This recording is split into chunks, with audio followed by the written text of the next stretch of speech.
শৌনক সৌতীরে কহে, ওহে মহামতি, শুনিনু তোমার মুখে অপূর্ব ভারতী।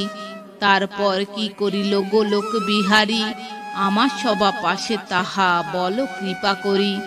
সৌতী বলে, শুনো ওহে তপোধনগণ, শ্যামরূপ ধরি প্রভু করে দর্শন। ঘোর অন্ধকারাবৃত হেরেন সংসার, জীবহীন জলহীন বায়ুহীন আর।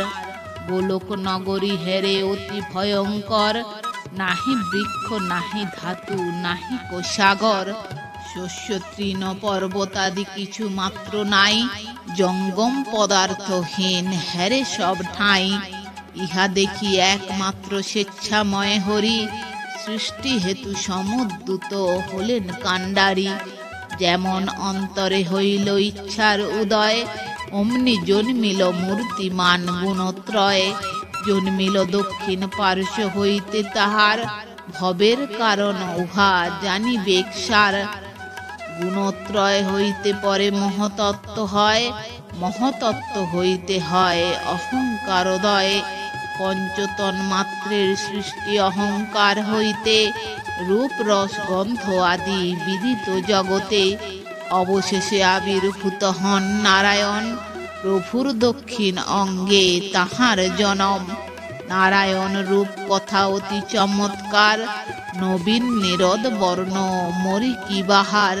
পীত বস্ত্র পরিধান চতুর্ভুজধারী, গলদেশে বনমালা শঙ্খ চক্রধারী। গদা পদ্ম শোভিতেছে আর দুই করে, শ্রীবৎস শোভিছে কিবা বক্ষের উপরে। রতনে ভূষিত মরি দিব্য কলেবর, সদা হাস্যে বিরাজিত বদন কমল।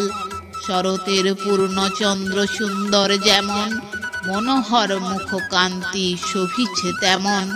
কন্দর্প জিনিয়া রূপ সুন্দর সুঠাম, যুবাবেশে কৃষ্ণ পাশে দাঁড়ালো ধীমান।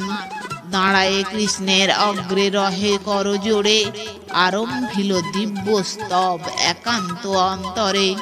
বরেণ্য বরদ প্রভু বরের কারণ, করণ কারণ তুমি ওহে ভগবন। করম কারণ তুমি তুমি সকল, তুমি তপ তুমি জপ তুমি তপফল।